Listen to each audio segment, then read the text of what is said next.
Hello! In this video I will show you how to set up VPN on Google Pixel 9 Pro XL. So you have to start by opening your Google Play Store, then click on search bar and type in Turbo VPN and click search. Now you have to select this application and click install.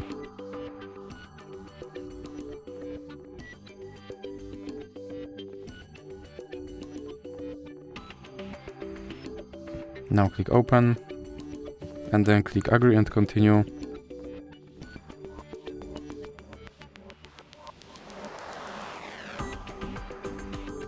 Then you have to close this ad and then click allow and click consent. Now you have to click on this button to start your VPN and click OK. Now close this ad again, and as you can see now I'm connected to VPN in Canada. So that's it for this video. If you liked it, please remember to leave like and subscribe.